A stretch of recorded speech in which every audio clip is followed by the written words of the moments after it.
Morning, everybody. This is Chris at Dean's Creek Ranch. Well, I didn't think I was going to be doing weeds control this year. We had actually bought the Duracor that we used last year for this year. We had such a drought, no weeds, no grass. But we actually have been getting some rain pretty frequently, and guess what came right back up on the fields? I'll go over there and show you in a minute, the weeds. But so, hook that bad boy back up again. Now last year, now kids, this is the part where your math teacher, you know, those equations, like if a train is leaving Chicago headed for Denver at this speed and this, that. My point is, what I'm trying to get at is, when you're spraying for weeds, you have a flow rate, you have a speed of the tractor, and you have the concentration of the mixture. So last year I did what would be 16 ounces per 10 gallons. That's a 40-gallon tank on that thing. Got from Tractor Supply. So to round it off, because it's a 40-gallon tank, 16 times 4 is actually 64. So I just did 60 ounces per 40-gallon tank because, let's face it, you're not probably getting it to the ounce of 40 gallons anyway. That being said, fortunately, because I couldn't find my notes, I left the flow rate on this little gauge here. I don't know if you can see it. And I like to run right at 28.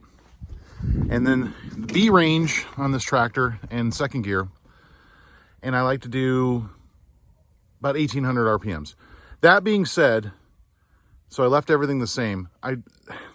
The acreage isn't exactly what we thought. It's a little less than we thought because we had a gentleman you probably saw in an earlier video come out and cut our hay. Anyway, my point being this: we have a little bit less acreage than we thought. We're more or less like around 11 or 12 of hay pastures, probably closer to more like 10 and a half, really. My point being is that I bombed the fields last year for weeds. So this year I kind of took a different approach. I did the same flow rate still, and I did the B range, and I'm going to take you over there and show you. So in areas where there isn't a lot of weeds, I basically kicked it up to about 2000 RPMs and sped through it. Areas where there was medium weeds, I slowed it down to 1750 RPMs. And areas where it was really weeded, I brought it down to 1400 RPMs. My point being that last year's mixture was 2.5 tanks. So that would be, 100 gallons on what I thought was 10 acres, which is pretty much more or less like 7. That being said, that is half of the third tank. And I already did the front pasture already, the main. And I'm gonna go ahead and show you. My point is that looks like I bombed it again. That also being said is doing a little bit more research with the Duracor. I kind of have been using a lighter mixture. Point being this: I would rather be on the light side and do the flow rate that I'm doing and the speed that I'm doing. It just works best for my field. I've already done the main. I'm gonna go out and do the pond pasture. But I'm going to go show you real quick what I'm talking about the different areas of weeds and why some areas were fast and some areas were slow. And then I'll go ahead and show you what I'm going to do over on the pond side. Be right back. All right, so here's the main that I did yesterday. And as you can see where I'm walking, you can see the lines where I drove through. Not a lot of weeds through here, right?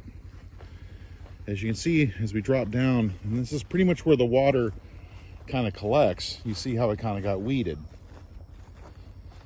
And this is one day of having the Duracor on it. But what you want to do when spraying for weeds is when they're actively growing, the plants are open, the mixture gets like inside of the plant and goes to the root and kills it. And then that provides, those die, the grass grows, more forageable land. You see though, look at the difference. Very low weeds there. And what I'm talking about is, obviously this is where I kind of sped through with the faster speed on the tractor, and I slowed it down over there. So different flow rates for different areas of the pasture. Come to find out, I used 2.5 tanks just like I did last year. And it worked like a charm last year. Let me see here. Maybe this stuff does work pretty fast. Yeah, see? Look at that. Already starting. So that's active weed there. See the browning it's got going on it? It's already, look at this. See, it's getting wilty. They say you can keep the cows on it, like they're okay to graze on it. I like to give at least like 24 hours. Let it do its thing. We almost got some rain last night. It's kind of funny to not hope for rain, but that's like, I just done this field. It took me about 5 hours to do it. I'm like, oh man, don't do that. So we kind of dodged a bullet there. But anyway, I'll show you the other field. A lot more of the milkweed in it, but it already looks like, here's another one. Let me flip this around. See how it's kind of browning and getting wilty? This stuff's working. So anyway, I'll show you the other field. This area is super clean. And then finally, I think next spring we're gonna fertilize, but that's another project and another video. I had to stop here on my way to the other field just to kind of give you an idea of what I'm talking about. But you know what this thing also has? A handy hand sprayer. I have a feeling I'm going to have some mixture left over. And see the stuff by the culvert? I'm going to hit that over there. Some stuff down the way against the fence line. I don't know if you can see that. But hopefully I have some left over that I can kind of dress up the road a little bit. But I got to get the longhorns over to this side. They're actually over on the pond side. And I'd like to get them over there through the gate. Get over there in between the trees so I can just work without them being up in my business. I'll show you the other field when I get there. See what I mean about the drought we had this summer? Look how low the pond is. That's not a pond, that's a puddle. I don't know if you can still see all the milkweed. I'll show you when I get up. Oh, we have a traffic jam. Here comes Mom through the forest. So I'm gonna get over there and get the cows out of the way. Okay, we're on the other side. See, it's just all milkweed. I don't know if you can see that in the video or not. It's all milkweed, and it's obviously, there's no like good parts, just grass. It's all milkweed. So remember I was talking about the flow rate, speed, mixture. I just did, I'm full up over there. So I'm gonna do 1700 RPMs, 28 PSI in the flow rate. And the mixture is what I've been using previously, which is 16 ounces per 10 gallons. So right now I've got, well, it's actually 60 ounces in that 40-gallon tank. The longhorns are over there. Hopefully, when I open this gate, they're gonna not want to be with me and the tractor and come back over here. That milkweed is actually for, well, the butterflies love it is what I'm trying to say. That being said, I'm not a butterfly rancher. Well, kinda. Deans Creek Ranch is about beef. In fact, we're picking up our first beef for the freezer. Well, technically not our first, but our second, our first full one today. I think Casey and her mom are gonna go do it. So they're gonna do that, and I'm gonna be out here and take care of this field, get these weeds off, and hopefully get some grass growing, and we'll add to the herd and go from there. So I'll open the gate, get the longhorns over here, and I'll do a couple action shots of me driving at 6 miles an hour.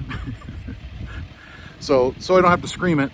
Like, subscribe, hit the notification button. What do we say at Deans Creek Ranch? See ya! It's a standoff. Hear the gate chain rattling. So like Valentine, you're right where I need to go.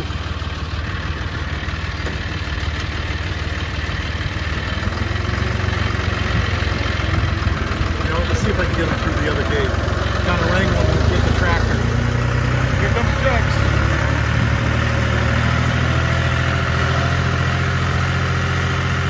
I'd like to get them through, and I can just walk it off over here. That way,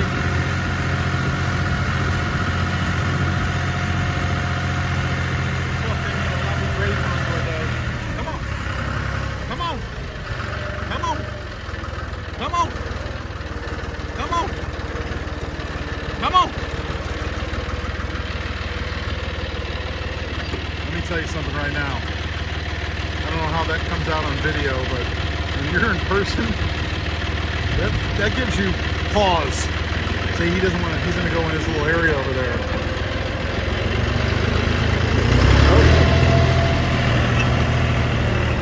Guys, let's go through the gate. I need to spray.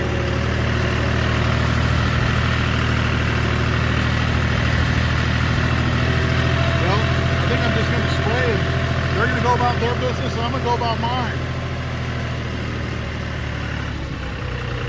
Valentine's always been a little bit more aggressive than Chex.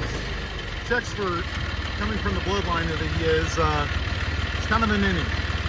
That being said, you just saw him kind of rearing up. That's pretty intimidating. Remember what I said, like, subscribe, hit the notification button, wish me luck. See ya! Come on. Let's get you guys over here and out of my way.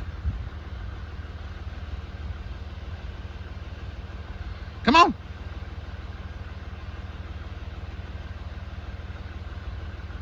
There you go.